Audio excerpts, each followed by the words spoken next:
right, so now it's time for this the top stories, and it's like back in the day, man, because we got a lot of Overwatch news this week. Yeah. So Overwatch is making those money moves, as Cardi B would say. Oh yeah. That's a nice one. That'll resonate with the kids right there. So Overwatch signed a deal with Disney to air Overwatch League games. Yes. They've signed a deal. Games will. Let me get my words. Hold on. That's okay. Son is trying to interrupt you. Now, games will air on ESPN, ABC, and Disney XD. They've already started airing. Wednesday was the first night. They have a schedule out. They have games on Wednesday and Friday and Saturday, but they also have games coming up again next Wednesday on Disney and ESPN3, next Friday on ESPN News, and next Saturday on ESPN2. So with they're doing the Overwatch League playoffs and grand finales now, and they will do season games next year. They've also signed to be on Disney streaming services. And okay. If you're unaware, ESPN just started ESPN Plus. Okay. It's attached to the ESPN app, and it's a $5 a month streaming service to get you other stuff. There's like some major league games, but a lot of smaller type sports like lacrosse. There's women's soccer. There's women's softball. There's college sports and stuff like that. And it sounds like this is a place where this Overwatch League will show up. And Disney is also going to be launching a streaming service to compete with Netflix sometime next year, I believe, either next year or the year after. Yeah, but and that's interesting because with the acquisition of 21st Century Fox, Disney actually owns Hulu. So I was wondering what's going to happen with that. Like, are they going to just let Hulu continue to do its own thing? Are they going to turn that into their streaming service? I'm not sure. Yeah, that's a good question. Be interesting. I know that they are definitely selling off some Fox to appease the regulators, but I don't know if Hulu's included. I know the sports networks are. All the Fox Sports that they're acquiring, they have to sell off. I didn't hear of anything else. But this is interesting. This is moving closer more and more to the big time. ESPN is, even if it's ESPN News and ESPN2, it's still big time. Yeah. I mean, that's like local.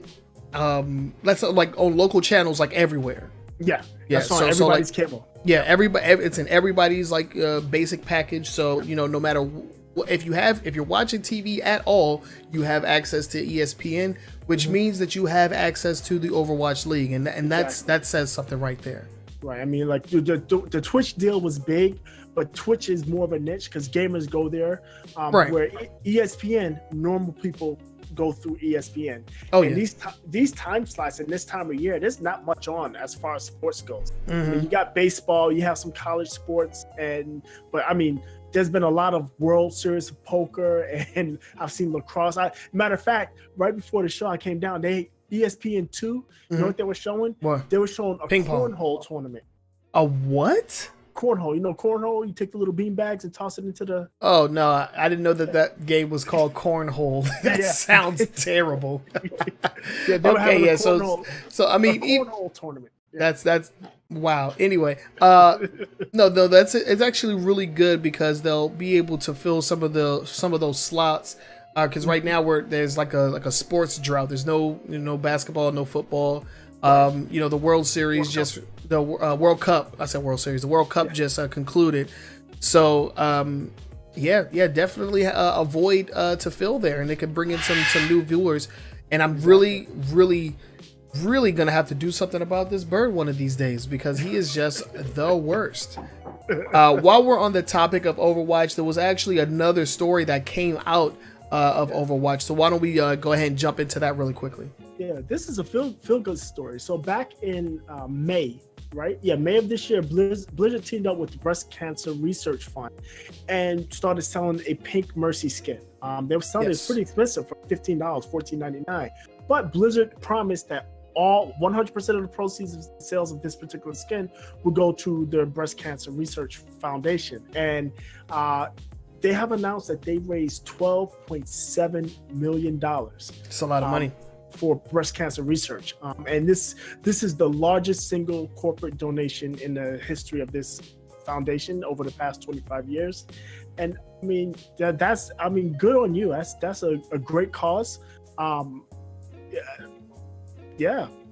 Great cause. 100% of the proceeds went to it, so it wasn't like anything like nefarious or anything like that. And it was a skin that you bought, and like that you bought that skin. It wasn't like inside of a loot box or anything like that. It was like buy the skin, the money goes to charity. It wasn't like, oh, get a chance to get the skin in this loot box or anything like that. No, it was no nefariousness spotted. So this is actually really good, and it brings more positive light to Overwatch, because a lot of people like to kind of like some in Overwatch in the whole like Overwatch into the whole like loot box debacle. So they have to do everything that they can to stay on the media's good graces, because loot boxes are definitely they're definitely in a negative light right now in the gaming industry. And Overwatch pretty much thrives off of them. Because all of their content, all of their like characters, all of the new stages, all of that stuff is free. It's free. Yep. The only thing that they actually are making money off of is the initial purchase, which is cheaper now than $40, it is $39.99 now. Is it $39.99? Usually, the thing is, I thought it was $30. I thought it was $29. I've seen it for full price, but most times it seems to always be a sale running. Yeah, there's always a sale run. Yeah, you're right about that. So that's the only money that they make is that initial purchase, and then microtransactions, including loot boxes. So staying on the media's good graces. I mean, that's just good PR right there. Right, and like I said, this was by far a worthy cause, and good for them for donating the total proceeds. I know there were others out there, other developers that tried to do something similar where they kept a cut. And the fact that they just said, look, we're going to sell it. It's going to be $15, but all $15 are going to breast cancer research. That's great. Yeah, and it's a pretty dope costume as well. Yes. Yeah. So that's it on Overwatch. Let's go ahead and get into news based around Boogie's favorite company, and that is the Nintendo. Nintendo is in the news with a couple of stories. We're going to go ahead and hop into them right now. So let's what we have coming up first. Okay, the first news we got is the Nintendo Switch. We talked about this about a month ago, I think, where there was an unpatchable exploit on the Nintendo that allowed people to run home and pirated software. Well, Nintendo has quote unquote patched, or apparently has a quote unquote patched it. Well, it is a hardware issue, and if you bought a Switch early on, the issue is still on your console, but they are releasing a hardware revision 4.1 that kind of patches this particular exploit. Now it seems like there still is some other exploit that may be available and might not be patched, because there's also rumors of another 5.0 hardware revision coming out that's going to completely patch out the ability to pirate software. So Nintendo, and this, we talked about this, that the only way they would be able to get rid of it is to release a revision, and that's apparently what they did. But I mean, there's still 14 to 18 million unpatchable units in the wild right now. And we also talked about the fact that Nintendo has been heavy-handed with their ban hammer. Oh yeah, definitely. They catch you with pirated software on their network. So they definitely are trying to protect that particular revenue stream more than anything, because they're not banning people because they feel like they're cheating, as we'll talk about a little bit later. They're banning people because they're pirating software and they're not paying Nintendo for it. So yeah. Anytime you're not paying Nintendo, they're mad because they want all the money. Not some of the money. They want all the money. All the money. If you're playing Nintendo, we want all your money. Yeah, we got plastic and cardboard for sale. Give me your money. Give me your money. Nintendo. That's what we call them over here. From time to time. But and we kind of predicted this. The unpatchable exploit. There had to be some kind of remedy to it, and so now it's, if you get a Switch today, you don't have that problem. So I guess it's not entirely bad, but like, what are they going to do about the ones that are already out? Are they just going to like leave them? Like, I don't know. I'm going to wait about 6 months, and my Nintendo Switch is going to appreciate because the hackers are going to want it, and I'm going to sell it for a profit, and then I'll go get another one. Or you could just not get another one. You could just not have a Switch. That'd be great too. That's an idea as well. Yeah. If somebody wanted to buy my Switch for even the $300 that I paid for it, I'd give it up because I'm just about done. Anyway, we have another Nintendo story, and this involves hacking inside of actual games, like game hacking. And this is something that I rarely see this, like in-game hacking, especially when it comes to Nintendo.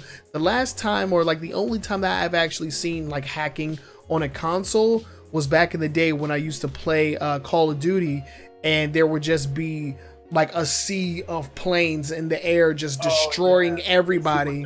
The AC-130s just like destroying everybody. And I also saw some weird hacks back in the day on Halo as well. But apparently the Nintendo Wii had a lot of like software hacks going on, and the same can be said for Splatoon 2. Yeah, so apparently, which is what this story is about. Yeah, apparently Splatoon 2 is a minefield of hackers. Apparently there's issues where people, as soon as you join the game, your whole team gets wiped by supers. And the people are running around invisible. People are like one hit killing people. I mean, apparently there's a lot of hacks going on in Splatoon. So that's crazy. One user hacked the leaderboard to ask Nintendo to please add anti-cheat. Yeah, he hacked the game and placed himself in first, second, third, and fourth on the leaderboard, saying, "Please." What did he say? Please add anti-cheat. Yeah. He was all 4 top players, and the names were "Please add anti-cheat."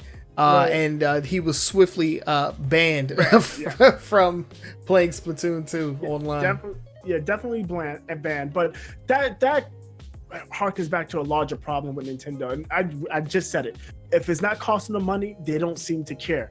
Their response was use the in-game tools to report people, but obviously the in-game tools are ineffective. Right. They don't work, and apparently there's issues where you don't have a chance to report the player because you don't know who just cheated you. You just know that you lost. So it's definitely a huge problem. And I said this a little bit earlier. I think it was pre-show, but it feels to me that Nintendo is throwing on online play just to have a check that box off. Yeah.